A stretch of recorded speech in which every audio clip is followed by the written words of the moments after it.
तो आज के वीडियो में हम ट्रिग्नोमेट्रिक आइडेंटिटीज के बारे में बात करने वाले हैं। सबसे पहले हम देखने वाले हैं वो बनती कैसे, उसके बाद उनको सीखेंगे एंड देन एक्सरसाइज 8.4 जो इस लेसन की लास्ट एक्सरसाइज है उसे सोल्व करके देखेंगे। तो ट्रिग्नोमेट्रिक आइडेंटिटीज बनाने के लिए सबसे पहले हम लेते हैं ट्रायंगल, राइट एंगल ट्रायंगल जो कि पी पे राइट एंगल है। अगर पाइथागोरस का यूज करें तो हम लिख सकते हैं बाय पाइथागोरस थ्योरम हाइपोटेनस का स्क्वायर, हाइपोटेनस यहाँ पे है AC का स्क्वायर इक्वल टू परपेंडिकुलर का स्क्वायर, मतलब AB का स्क्वायर एक्चुअली पे परपेंडिकुलर AB हो हर बार, ये जरूरी नहीं है, BC भी हो सकता है, प्लस बेस का स्क्वायर या जो अदर साइड है उसका स्क्वायर। तो नॉर्मली हम पाइथागोरस के थ्रू ये लिख सकते हैं। अब हमारे पास तीन ऑप्शन है। एक्चुअली में किस चीज का ऑप्शन है? डिवाइड करने का ऑप्शन। हम इस इक्वेशन को किसी एक साइड से डिवाइड करने वाले हैं। ऐसा क्यों? क्योंकि ट्रिग्नोमेट्रिक रेशियो से वो किन्हीं दो साइड के रेशियो से, और इस कारण से जब हम इन्हें आपस में डिवाइड करेंगे किसी दूसरी साइड से तब जाके हमें वो रेशियो मिलते हैं, जैसे P/H या B/H या P/B या इनका रेसिप्रोकल। तो हमारे पास तीन ऑप्शन है। तो सबसे पहले वाले ऑप्शन में देखें, सपोज इसे हाइपोटेनस से डिवाइड करें तो dividing both side by AC square, इस वाली में AC के स्क्वायर से डिवाइड कर दे, और इधर राइट साइड में भी सेम AC के स्क्वायर से डिवाइड कर दे, तो ये स्क्वायर और नीचे भी स्क्वायर तो होल स्क्वायर बन जाएगा, और यहां पे भी AC का स्क्वायर AC के स्क्वायर से कट जाएगा, 1 आ जाएगा। AB/AC ये क्या चीज है? तो AB है, अगर C के हिसाब से देखें, मतलब अगर थीटा यहां मान लेते तो AB है परपेंडिकुलर और AC है हाइपोटेनस का स्क्वायर, प्लस BC बेस और AC हाइपोटेनस का स्क्वायर। अब हम जानते हैं परपेंडिकुलर अपॉन हाइपोटेनस होता है साइन, और ये थीटा के हिसाब से मान रहे हैं हम इसको परपेंडिकुलर, इसलिए स्क्वायर थीटा। तो ये रेशियो साइन थीटा और इसका स्क्वायर था इसलिए स्क्वायर लगाया, प्लस B/H होता है कोस, स्क्वायर इसलिए स्क्वायर थीटा। तो ये बन गई हमारी पहली आइडेंटिटी, ट्रिग्नोमेट्रिक आइडेंटिटी, जिसका यूज जहां पे होगा वहां करने की कोशिश करेंगे। और ऐसे हमने कुछ क्वेश्चंस भी देखे थे जब मैंने बोला भी था कि ध्यान से देखना, इसका हिस्सा 1 आने वाला है और वहां पे 1 आया था, और क्योंकि sign square theta plus cos square theta हमेशा 1 होता है। अगर यहाँ पे AC से डिवाइड नहीं करते और दूसरे नंबर से डिवाइड करके देखें, सपोज करें दोनों साइड को डिवाइड करें हम, AC के बाद अब बारी लगा लेते हैं AB की, तो AB के स्क्वायर से, तो यहां हो जाएगा AC/AB का whole square equal to AB/AB का होल स्क्वायर प्लस BC/AB का होल स्क्वायर। तो AC हाइपोटेनस था और अपॉन AB P था परपेंडिकुलर स्क्वायर, AB और AB आपस में कट जाएगा, 1 का स्क्वायर 1 प्लस BC बेस था और AB परपेंडिकुलर था स्क्वायर।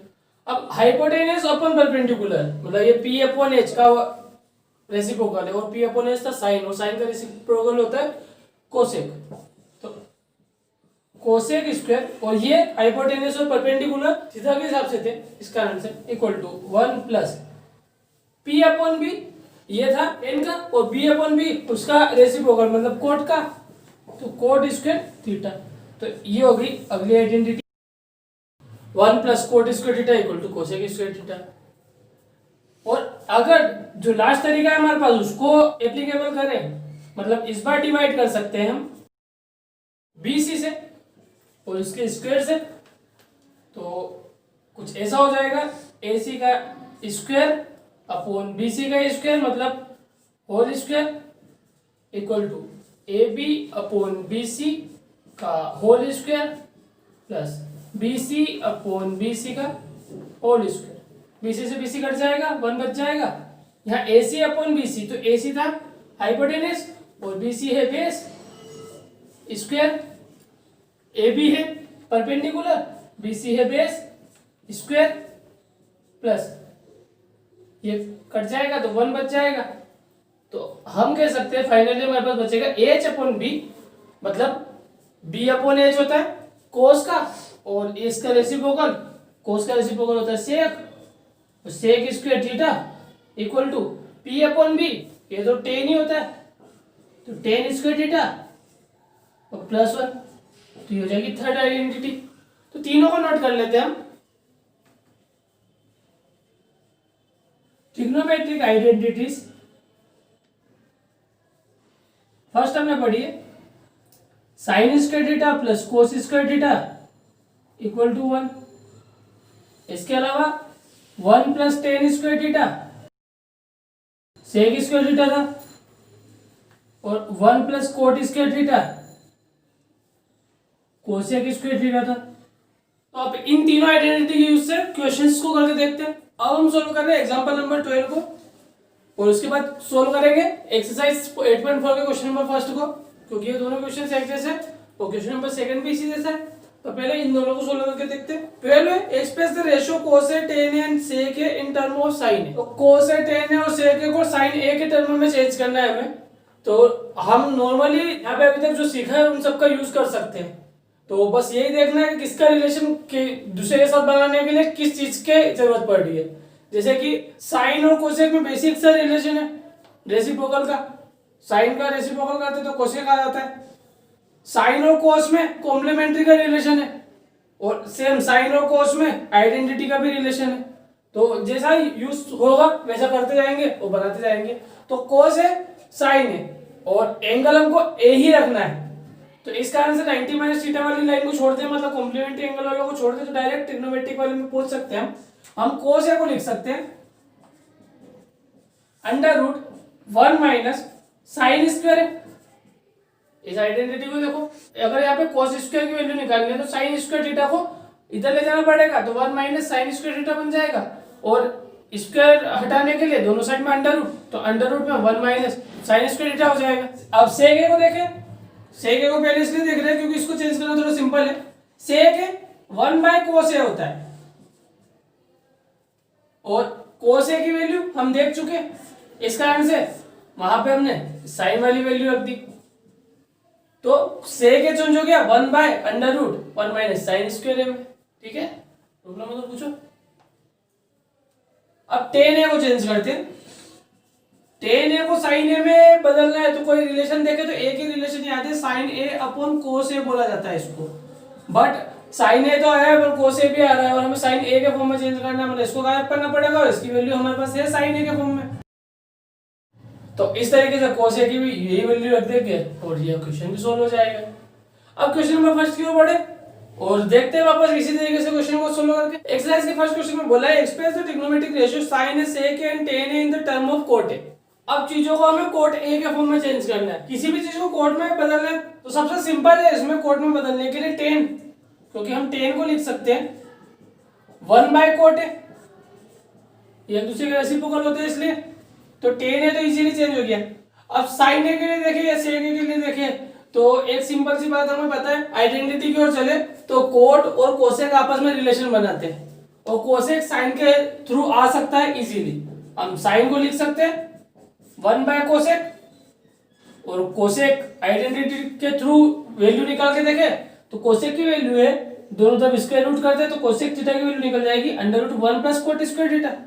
इसका मतलब यहाँ पे आ जाएगा 1 प्लस कोट स्क्वायर थीटा, और ये साइन ए भी कोट ए के फॉर्म में चेंज हो गया, या ए था मतलब ये थीटा नहीं ए लिखेंगे। अब बचता है सेक ए। अब सेक ए को कैसे कोट ए के फॉर्म में ले जाए, तो सेक ए आइडेंटिटी में टेन ए के साथ रिलेशन रखता है, और अगर यहाँ पे अपन टेन ए के साथ रिलेशन बताते हैं तो टेन ए की वैल्यू पुट कर देंगे तो काम बन जाएगा हमारा। तो सेक ए को लिख सकते हैं हम इस आइडेंटिटी के थ्रू देखें तो under root 1 plus tan square theta, और टेन की जगह पे कोट की वैल्यू रखें तो 1 प्लस 1 बाय कोट, और स्क्वायर है एक्चुअली में थीटा वापस लिख दिया, ए आएगा 1 का स्क्वायर तो 1 ही होगा, और इसका स्क्वायर हो गया इस स्क्वायर की वजह से। अब इधर थोड़ा सा सोल्व करते हैं तो ये हो जाएगा अंडर रूट कोट का इसमें मल्टीप्लाई होगा तो cot square a plus 1 upon coat square है, ये स्क्वायर रूट से बाहर निकल सकता है तो ये तो कोट ए बन जाएगा, ये बाहर नहीं निकल पाएगा, बीच में प्लस है इसलिए, तो cot square a plus 1 upon cot a, ये सेक ए भी चेंज हो गया। ठीक है। Question number 2, write all the other trigonometric ratio of angle a in term of sec a. सभी ट्रिग्नोमेट्रिक रेशियो को सेक ए के फॉर्म में चेंज करना है हमें। तो अभी जो सोल्व करता है वैसे के वैसे इसको भी सोल्व कर देंगे। इसका रिलेशन कैसे बैठ रहा है बस ये ध्यान रखना है। और नॉर्मली इसके लिए ट्रिक भी बहुत यूज होती है, बट ट्रिक्स ओनली केवल आंसर लाने का काम करती है, प्रोसेस कैसे भी जा सकती है उसकी। और नॉर्मली ट्रिक में हम चीजों को गलत समझते हैं या गलत कर देते हैं, इस कारण से मैं ट्रिक नहीं बताता। फिर भी इस क्वेश्चन के लिए ट्रिक देख लेते हैं, क्योंकि इन दोनों के लिए पूरे अच्छे तरीके से हमने इस क्वेश्चन को किया है। तो अगर हमें सेक के लिए निकालना है तो अगर हम एक राइट एंगल ट्रायंगल लें, इसे एंगल ए, इसे बी और इसे सी माने, हमें ए के थ्रू पूछा था, सबको ए के फॉर्म में चेंज करना है, एंगल ए के फॉर्म में और सेक ए के फॉर्म में। तो हम जानते हैं सेक ए की वैल्यू होती है हाइपोटेनियस अपॉन बेस। अगर सपोज करें कि बी की वैल्यू 1 है, यही चीज है जो ट्रिक में हम यूज करते हैं और जो इतनी वैलिड नहीं होती है कि क्यों रखा, बस इसलिए रखा यहाँ पे ताकि हम एक चीज जगह सेक ए रख सकें। तो अगर बी की जगह अगर 1 पुट करें तो हो जाएगा then A is equal to हो जाएगा सेक ए। अगर बी की वैल्यू 1 है तो एच बाई 1 सेक ए की वैल्यू हो जाएगी, मतलब सेक ए इक्वल टू एच हो जाएगा, जो कि यहाँ पे हमने रखा है। ठीक है। और ऐसे P perpendicular, so P equal to अगर पाइथागोरस लगा है तो बन जाएगा हाइपोटेनियस का स्क्वायर माइनस बेस का स्क्वायर। हाइपोटेनियस है सेक और इसका स्क्वायर सेक स्क्वायर है माइनस बेस का स्क्वायर मतलब 1। अब हमें बी एच और पी तीनों के तीनों सेक के फॉर्म में मिले और अब जिसकी भी वैल्यू पूछिए उसकी पुट करते जाओ तो सारे आंसर आसानी से निकल जाएंगे। तो ये एक शॉर्ट ट्रिक है, इसको करने के लिए बस ये चीज मानना पड़ता है यहाँ पे हमें। तो हमें निकालना था साइन ए, साइन ए होता है परपेंडिकुलर अपॉन हाइपोटेनियस। परपेंडिकुलर हमने यहाँ पे निकाला था अंडर रूट सेक स्क्वायर है -1 होल अपॉन हाइपोटेनियस था सेक है। चाहे तो 16 करके देखना, इस तरीके से यही आंसर आने वाला है। कोस था बेस अपॉन हाइपोटेनियस, बेस निकला था 1 अपॉन हाइपोटेनियस हमारे पास थी सेक है, तो हाँ कोस को हम 1/सेक है बोलते हैं। टेन है यह होता है परपेंडिकुलर अपॉन बेस, परपेंडिकुलर था अंडर रूट सेक स्क्वायर है -1 अपॉन बेस जो कि है 1, मतलब खत्म कर सकते हो। टेन ए को तुम देख सकते हो आइडेंटिटी के थ्रू। अब एक कोसेक ए, कोसेक ए होता है साइन ए का रेसिप्रोकल, मतलब इसको उल्टा कर दो तो sec a upon under root sec square है -1। सेक ए को सेक ए के फॉर्म में लिख सकते इसलिए उसको जरूरत ही नहीं है। कोट ए टेन ए का रेसिप्रोकल मतलब 1/अंडर रूट सेक स्क्वायर है -1। तो ये ट्रिक भी हम सारी चीजों के लिए यूज कर सकते हैं, बस इसमें डायरेक्ट आंसर आ जाएगा बिना दिमाग लगाए, और इसमें हर पॉइंट पे हम सोच सोच के क्वेश्चंस को करेंगे। तो दोनों तरीके सीखो, फास्ट करना हो तो फिर शॉर्ट ट्रिक यूज कर लेना, पर ये तरीका आना चाहिए, समझ में तो आना चाहिए हम करने के हवाले। कोई कॉम्प्लिकेटेड सिचुएशन आ गई तो हम जो रियल तरीका है वो देख लेंगे जिसमें गलती होने की बिल्कुल चांस नहीं है। शॉर्ट ट्रिक समय को जरूर बचाती है पर गलती होगी नहीं होगी ये पता भी नहीं पड़ता है और वो ढूंढ भी नहीं पाएंगे। ओके, तो आज की वीडियो में इतना ही।